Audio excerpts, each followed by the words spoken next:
ఈ వీడియోలో ఉపాధ్యాయుల బదిలీలకు సంబంధించి ట్రాన్స్ఫర్ ఆర్డర్స్ని ఏ విధంగా డౌన్లోడ్ చేసుకోవాలనేది ఈ వీడియోలో పూర్తిగా డీటెయిల్గా చూద్దాం. ముందుగా ఆ ట్రాన్స్ఫర్ ఆర్డర్స్ డౌన్లోడ్ చేసుకునే లింక్ అనేది నా వెబ్సైట్లో మీకు అవైలబుల్గా ఉంటుంది. మీరు గూగుల్లో అమరావతి టీచర్స్ అని చెప్పి సెర్చ్ చేస్తే అప్పుడు కనిపించిన amravati.teacher.com సైట్ని ఓపెన్ చేయండి.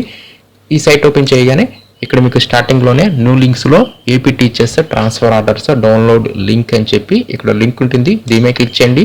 దీని క్లిక్ చేయగానే మీకు ఇంకో పేజీ ఓపెన్ అవుతుంది. ఈ పేజీలో క్రిందకు వస్తే ఇక్కడ మీకు ట్రాన్స్ఫర్ ఆర్డర్స్ని డౌన్లోడ్ చేసుకునే అఫీషియల్ సైట్ లింక్ ఉంటుంది. అప్పుడు మనకి ట్రాన్స్ఫర్ సైట్ ఓపెన్ అవుతుంది. దీంట్లో ఇక్కడ మనకి లేటెస్ట్ అప్డేట్స్లో ఇక్కడ ట్రాన్స్ఫర్ ఆర్డర్స్ అని చెప్పేసి ఇక్కడ ఈ ట్రాన్స్ఫర్ ఆర్డర్స్ని డౌన్లోడ్ చేసుకునే ఆప్షన్ ఎనేబుల్ చేశారు.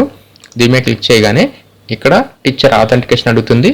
అంటే మనం ఈ ట్రాన్స్ఫర్ ఆర్డర్స్ని ఎప్పుడు డౌన్లోడ్ చేసుకుంటామంటే వెబ్ ఆప్షన్స్ అన్నింటినీ పూర్తిగా పెట్టేసేసి అంతా అయిపోయిన తర్వాత మనకి ప్లేసెస్ అలాట్ అయిన తర్వాత అప్పుడు మనకి ఈ ట్రాన్స్ఫర్ ఆర్డర్స్ అనేవి డౌన్లోడ్ అవుతాయి.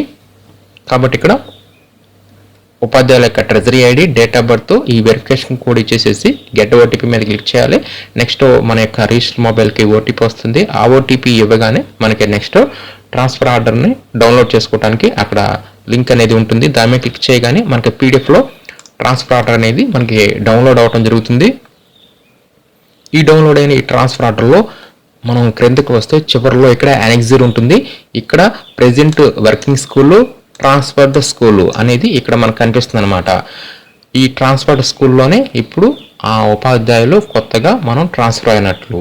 ఈ విధంగా మనం ట్రాన్స్ఫర్ అయ్యామా లేదా అనేది ఇక్కడే మనకి తెలుస్తుందన్నమాట. ఈ విధంగా ఉపాధ్యాయుల బదిలీలకు సంబంధించి చివరిగా మనం ట్రాన్స్ఫర్ ఆర్డర్స్ను ఈ విధంగా మనం డౌన్లోడ్ చేసుకోవాల్సి ఉంటుంది.